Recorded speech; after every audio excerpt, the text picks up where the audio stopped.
Halo semuanya, selamat datang di video kali ini. Pernah nggak sih kalian mikir gimana cara komputer nyari sebuah data dari jutaan data cuma dalam hitungan milidetik?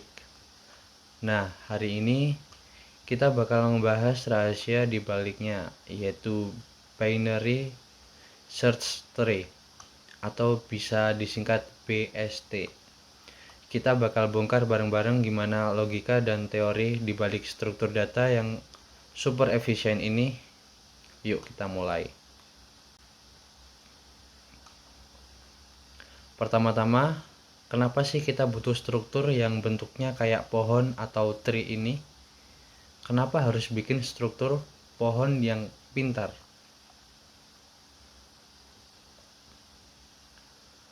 Jawabannya ada di aturannya. Jadi, BST ini bukan cuma pohon biner biasa. Dia punya aturan bangku yang nggak boleh dilanggar. Gampangnya gini, semua angka di sebelah kiri itu pasti lebih kecil dari induknya. Sebaliknya, semua angka di sebelah kanan pasti lebih besar. Dan satu lagi, nggak boleh ada data yang ganda atau duplikat. Kalau kita lihat di contoh slide ini, kalau ada data yang posisinya salah, misal yang di kanan malah lebih kecil, nah itu namanya bukan BST. Aturan ini dibikin biar proses pencarian data nantinya jadi gampang banget.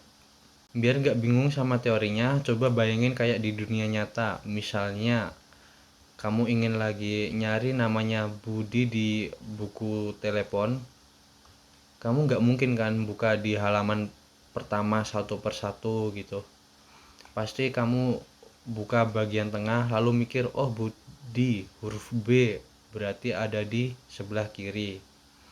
Ini persis sama kayak cari kerja folder di komputer atau susunan rak buku di perpustakaan dengan masuk ke jalur yang benar sejak awal. Kita langsung menyingkirkan ribuan data yang gak relevan.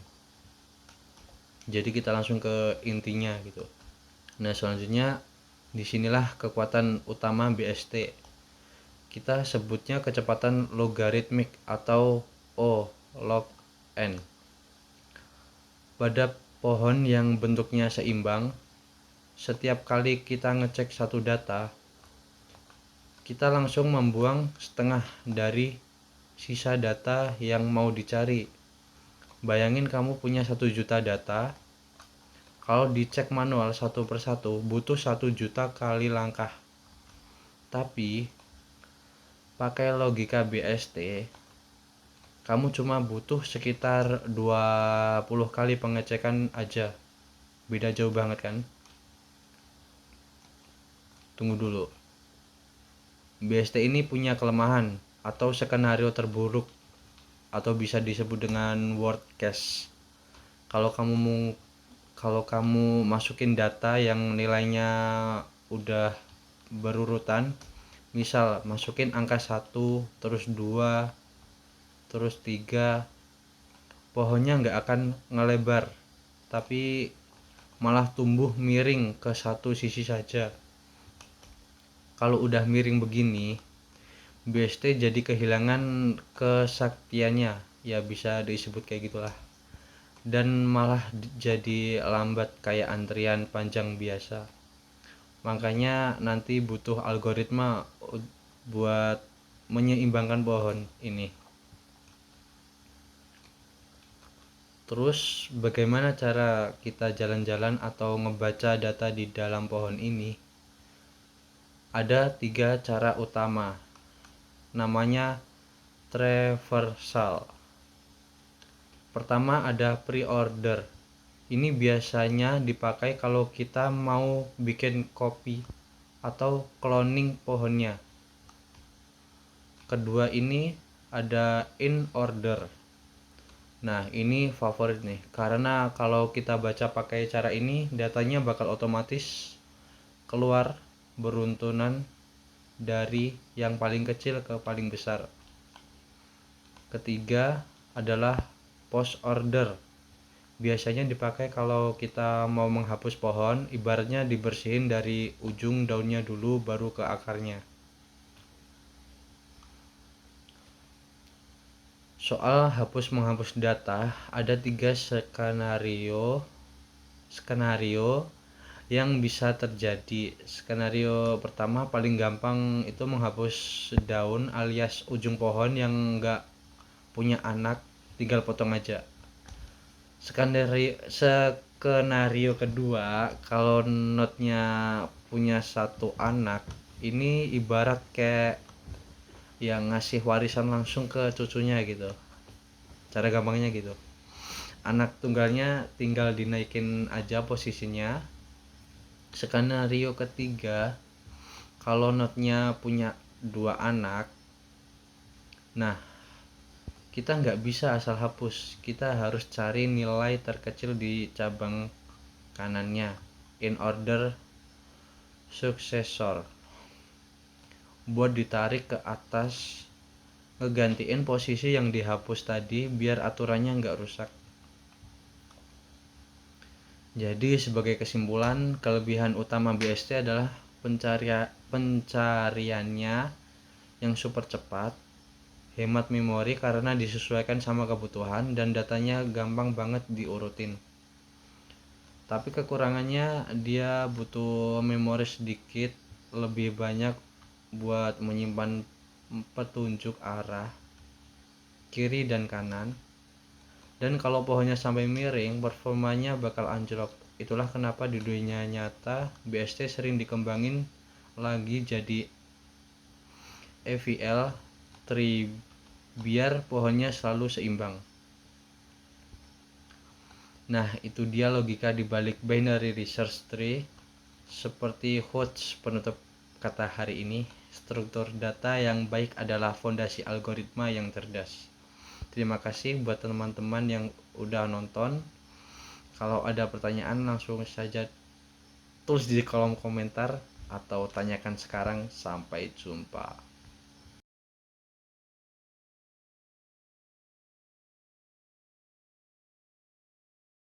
Oke, selanjutnya di sini saya akan menjelaskan.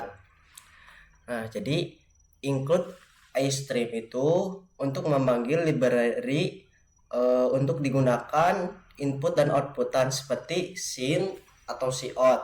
Nah, selanjutnya include string untuk menggunakan tipe data yang bernama string. Selanjutnya include algorithm memanggil library algoritma untuk ke dalam program. Terus selanjutnya using namespace std. Nah, agar tidak menuliskan ulang atau mengetik ulang std cout atau std string. Nah, selanjutnya ada struk produk. Nah, di sini akan membuat struktur yang bernama produk. Jadi int id itu untuk menyimpan id dalam produk. Terus selanjutnya string nama itu untuk menyimpan nama produk. Int stock untuk menyimpan jumlah stok produk, bintang left, bintang right. Nah, jadi dalam BST itu atau binary search tree itu si produk itu ada pointer yang mengarah ke kanan dan ke kiri. Terus selanjutnya produk INTI string N INTS. Jadi ini itu dinamakan konstruktor. Jadi digunakan untuk membuat not produk baru. Jadi si parameter INTI string N INTS menerima IDI nama N stock S, terus left null PTR dan right null PTR. Itu jadi mengosongkan si pointer kiri dan kanan karena node baru belum memiliki anak. Terus selanjutnya fungsi tambah barang insert. Produk bintang tambah barang, produk bintang root int id string nama int stock.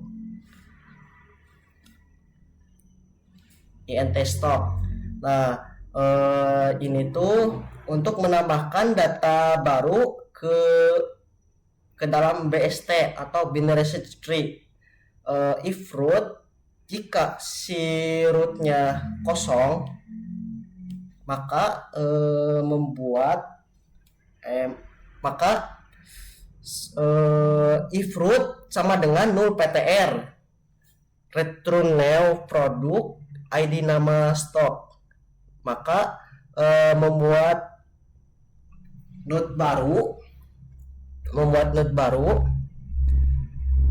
terus mengembalikan alamatnya, dan if ID root ID, jika si ID-nya lebih kecil jika si ID-nya lebih kecil daripada root, maka si ID-nya lebih kecil daripada root, maka root left tambah barang, root left ID nama stok, maka si ininya tuh mengarahkan ke sebelah kiri. Dan else if, jika si ID-nya lebih besar daripada root, maka root right tambah barang, root right ID nama stok, maka mengarahkan ke sebelah kanan. Return root. Nah, return root itu untuk mengembalikan root setelah proses insert selesai. Terus selanjutnya fungsi cari barang retrieve. Produk bintang cari barang, produk bintang root int ID. Jadi untuk mencari produk berdasarkan ID. If root terus root ID sama dengan ID. Jadi jika si rootnya kosong, maka sama dengan if root null PTR. Terus root ID root ID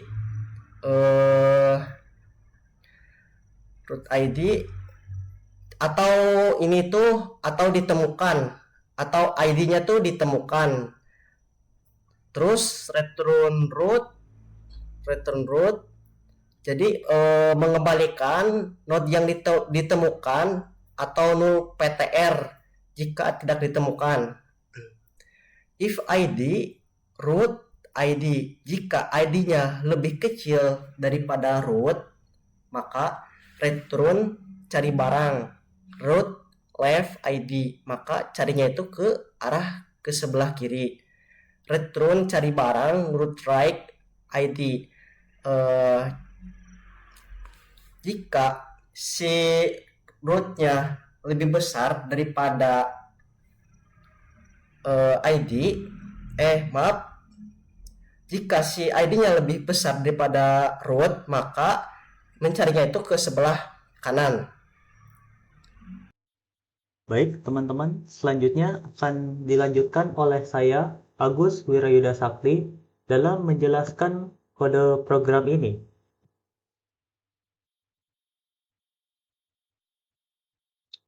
Selanjutnya adalah fungsi tampilkan struktur visualisasi. Jadi, pada fungsi ini,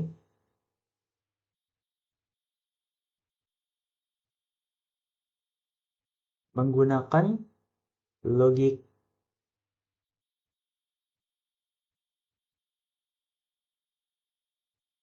fungsi tampilan struktur. Fungsi ini berguna untuk mempermudah kita dalam melihat data ini dalam bentuk visual yang lebih rapi.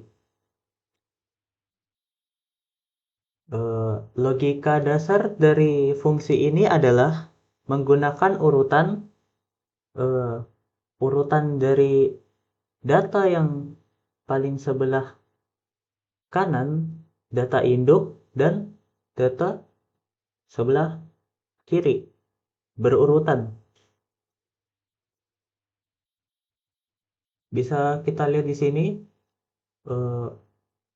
saat memanggil fungsi ini, maka akan mengeluarkan hasil awal menunjuk produk sebagai nilai akar yang berada pada space 0. Maksudnya itu dia tetap pada eh, output dasar. Selanjutnya, jika data data selanjutnya bukan root, maka akan eh, mengembalikan nilai dan akan memberi jarak sebanyak 10 spasi untuk data berikutnya. Setelah itu akan menjalankan fungsi selanjutnya, yaitu memindahkan pointer dari root ke cabang sebelah kanan, mengisi pada bagian itu, lalu memberikan jarak lagi dan memberikan spasi.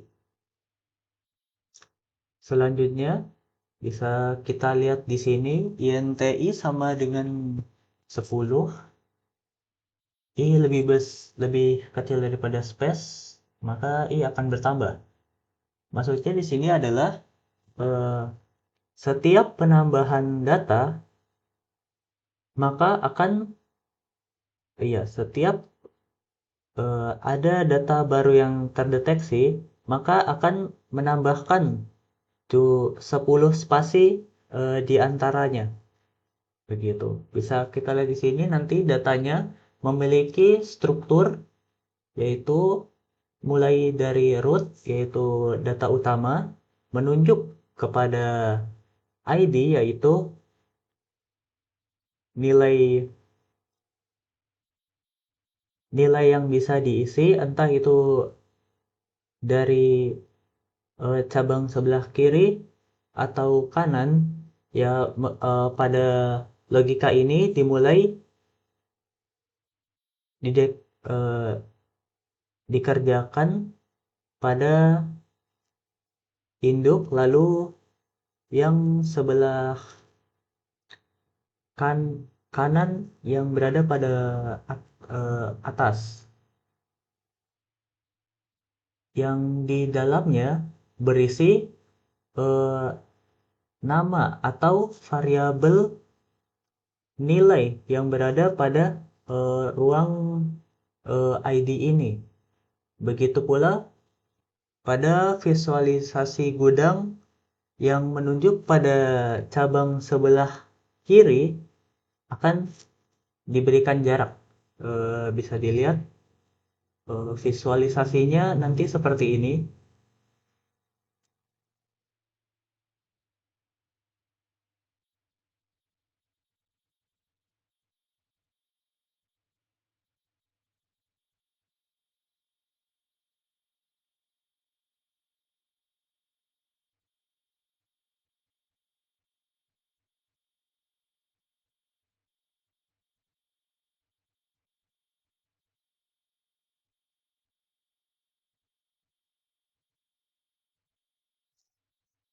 Eh, coba.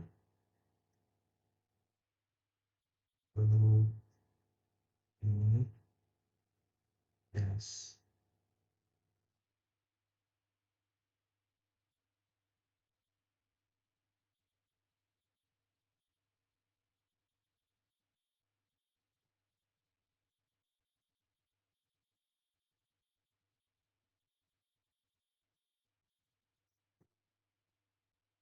Ketebalannya untuk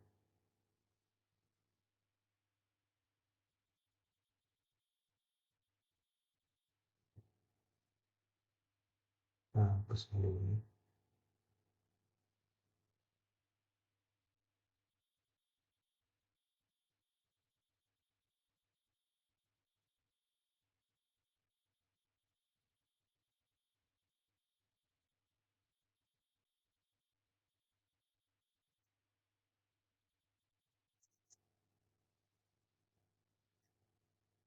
Oke, bisa dilihat nanti logikanya itu eh, dimulai dari eh, nilai induk yang root dengan space 0.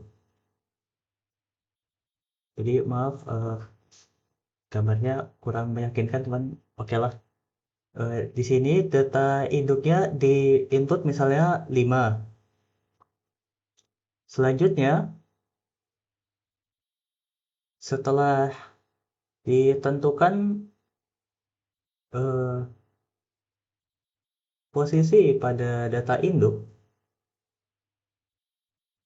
selanjutnya memberikan jarak 10. Memberikan jarak dari posisi induk, misal sini 10 spasi, untuk data selanjutnya, yang dimana urutannya dari eh, nilai nilai data induk dan cabang nilai data induk, cabang sebelah kanan, lalu cabang sebelah kiri. Dan sini setiap eh, bernilai 10, maka akan menambahkan maka akan diberi jarak space 10 dan akan memberikan keterangan seperti ini.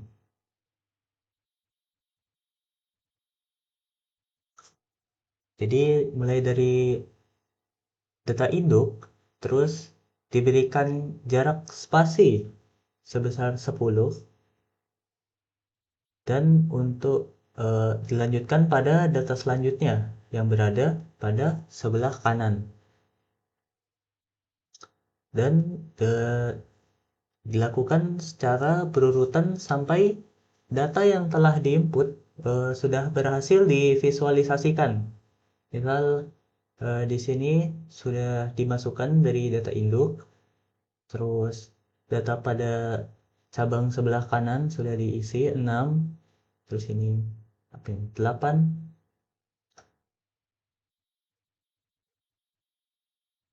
Selanjutnya dimasukkan visualisasi pada cabang sebelah kiri. Bisa dilihat ini pada cabang sebelah kiri dia berada di bawah nilai induk secara berurutan, memiliki spasi masing-masing sebanyak 10. Jadi mulai dari data induk, terus spasi 10 untuk nanti diisi oleh data selanjutnya, lalu melakukan looping lagi, misal ada tambahan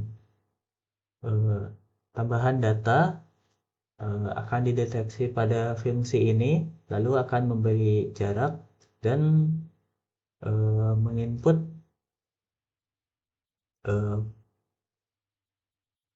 variabel ini yang berisi variabel yang digunakan sebagai ruang untuk menyimpan data dan isi dari ruangan tersebut, begitu, yang merupakan nama di sini. Kira-kira seperti itu.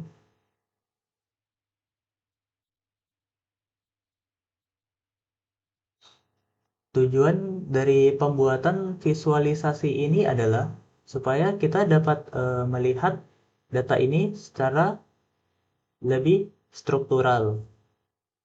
Jadi kan bisa saja urutannya acak ya. Misal ini 5, 4, 1, 6, 8. Ribet aja. Begitu, dengan menggunakan visualisasi ini, kita jadi bisa mengatur urutan dari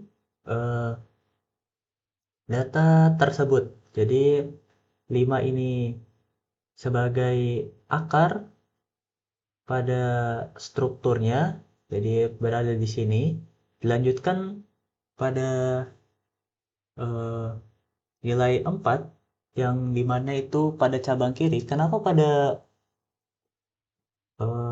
cabang kiri? Karena cabang kiri itu digunakan untuk nilai yang terkecil dan cabang bagian kanan digunakan pada nilai yang nilai yang lebih besar dari 5 dan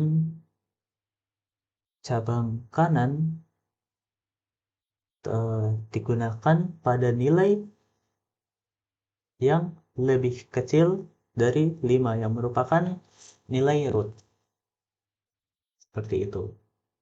Jadi urutannya 5 sebagai nilai root, terus 4 berada di bawah, terus 1 4 melakukan spasi sebanyak 10, lalu ditambahkan di sini cabang baru bernilai 1, lalu 6 berada pada sisi kanan yang merupakan lebih besar dari 5, dilanjutkan pada nilai 8.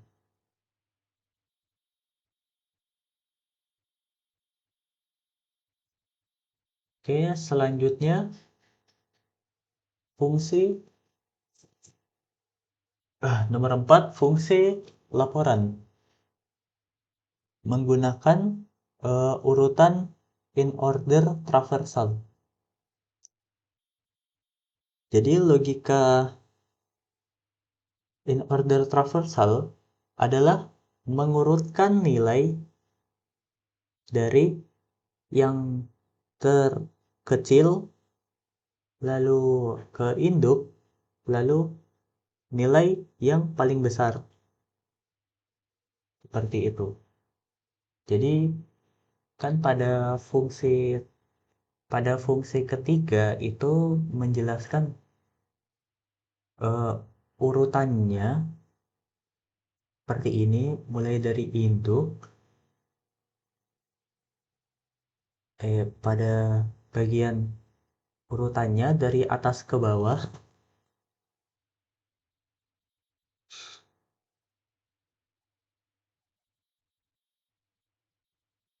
Iya, urutannya dari atas ke bawah kan, dari cabang kanan menuju ke bagian akar merupakan nilai induk dan cabang sebelah kiri. Sedangkan pada fungsi ini in order traversal itu digunakan untuk mengurutkan nilai dari yang terkecil hingga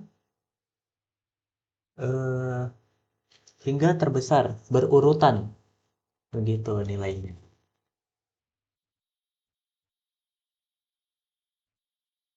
Di sini saat memanggil fungsi ini akan mulai pada menunjuk angka root. Maksudnya menunjuk angka root di sini adalah dia digunakan sebagai nilai perbandingan. Apakah nilai selanjutnya itu lebih besar atau lebih kecil. Kalau lebih kecil daripada 5, maka dia akan masuk pada cabang bagian kiri, yaitu nilai yang lebih kecil dari 5. Sedangkan kalau nilainya lebih besar dari 5, maka akan masuk pada cabang bagian kanan. Gitu. Jadi bisa pada struktur binary search tree ini terlihat lebih rapi. Begitu, bisa kita lihat di sini nilai induk sebagai perbandingan, dan jika root itu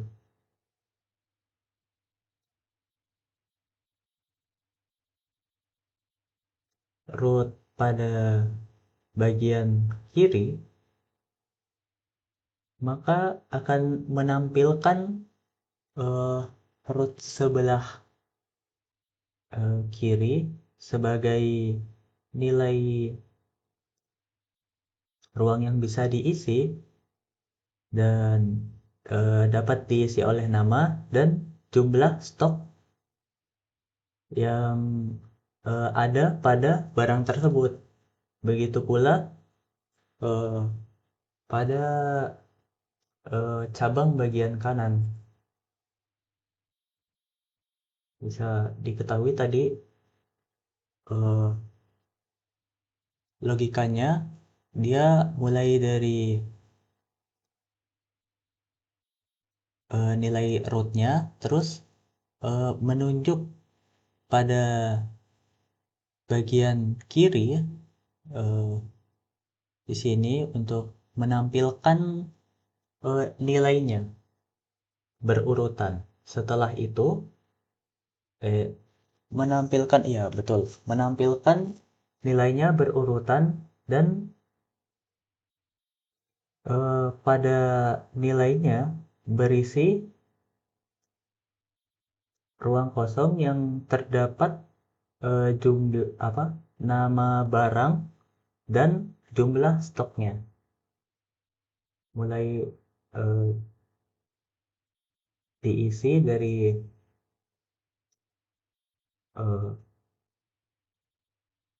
rootnya lalu ke kiri, setelah itu diisi pada cabang kanan.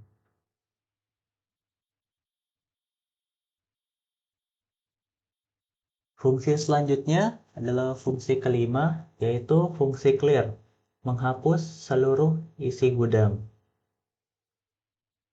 Fungsi ini menggunakan logika post order, yaitu hapus anak dulu baru induknya. Logika ini digunakan supaya tidak ada nilai yang tersisa yang menyebabkan kesalahan perhitungan dalam komputer. Jadi dalam upaya untuk menghapus keseluruhan dilakukan secara berurutan. Gitu. Bisa dilihat sini pointer menunjuk untuk clear gudang. Dimulai dari root.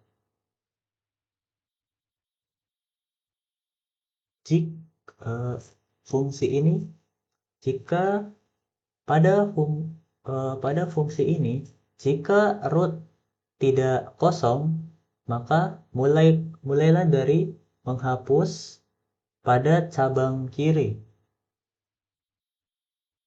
Dihapus satu per satu, lalu pada bagian cabang kanan dan diberitahukan di sini menghapus bagian-bagiannya dan diakhirin dengan delete root. Terus mengembalikan nilai kosong sebagai nol, bukan gitu. Bisa dilihat di sini. Jadi pada fungsi tersebut kita tidak bisa langsung, sebenarnya bisa sih, cuman akan diisi oleh nilai-nilai random. Jadi sebaiknya penghapusan keseluruhan dilakukan secara berurutan. Mulai dari menghapus pada bagian kiri, lalu menghapus pada cabang kanan, lalu menghapus rootnya, lalu mengganti nilainya menjadi nol.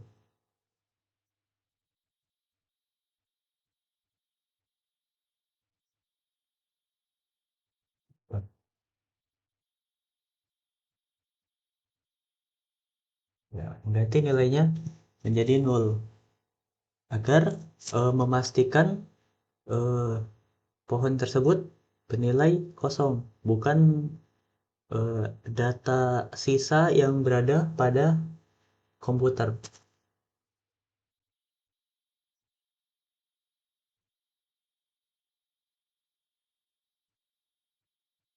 Oke, mungkin seperti itu saja dari saya.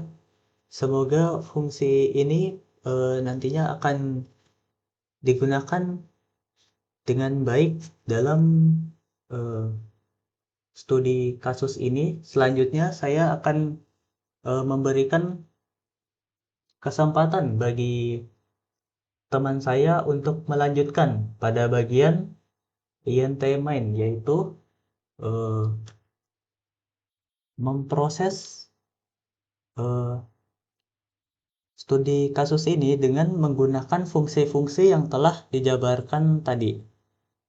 Eh, Begitulah, cukup sekian. Terima kasih.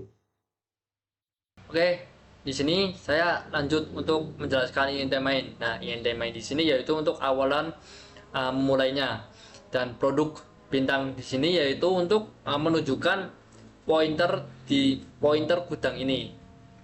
Nih. Dan 0 PTR di sini yaitu untuk melihat apakah si input atau pointer tersebut masih ada atau tidak, dan jika kosong atau tidak ada berarti itu disebut dengan 0 PTR gitu. Dan lanjut, paling bawah di sini yaitu ada gudang. Nah, gudang di sini yaitu memanggil pointer yang ada di sini, yang paling atas tadi. Dan lanjut ada tambah barang, yaitu fungsi untuk menambahkan ke binary search tree atau yang disingkat dengan BST. Dan lanjut di sini gudang yaitu pointer yang tadi awalan, dan 105 yaitu ID. Ya, 105 hingga 108 ini yaitu ID untuk kita bikin pohon binary search tree. Dan di sini juga ada pohon produk-produknya juga, dan di sini stok. Jadi untuk semua ini yaitu untuk membuat output ke BST atau binary of tree.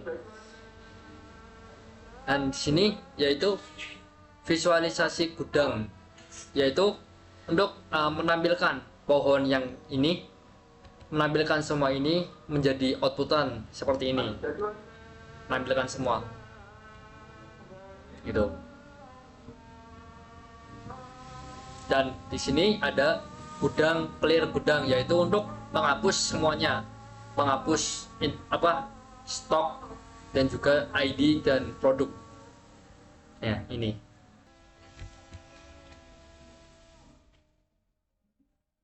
menghapus barang semua sesuai urutan yang ada di inputan ini. Dan lanjut di sini yaitu ada if gudang non PTR. Dan di sini yaitu membersihkan semuanya. Dicek apakah output ini masih ada atau tidak, dan jika output di sini sudah, karena tadi kita sudah dihapus, maka si output tersebut bakal keluar gudang sekarang kosong dan memori telah dibebaskan, berarti sudah kosong semua outputan di sini gitu. Dan untuk ini yaitu kita melihat cara penempatannya seperti ini. 105 piston itu punya akar di sini ada 110 klep dan juga ada 102 klep. Dan 102 klep di sini, 102 busi ini berarti lebih kecil dari root dari 105 piston ini, berarti itu menunjukkan ke sebelah kiri gitu. Dan klep 110 ini itu menunjukkan lebih besar dengan piston yang 105, berarti itu menunjukkan di sebelah kanan gitu. Dan oli di sini yaitu ada angka ID di 101, dan itu berarti lebih kecil dari 102 begitu. Dan dicek kembali apakah si oli ini 0 PTR atau tidak, dan ternyata si oli tersebut null PTR, jadi sudah tidak ada lagi di oli gitu pohonnya. Dan di atas di sini ada filter, dan filter di sini yaitu mempunyai ID 108 yang lebih kecil dari klep yang berjumlah 110 yang menunjukkan di sebelah kiri, dan filter ini menunjukkan null PTR karena sudah tidak ada lanjutannya lagi. Oke tuh.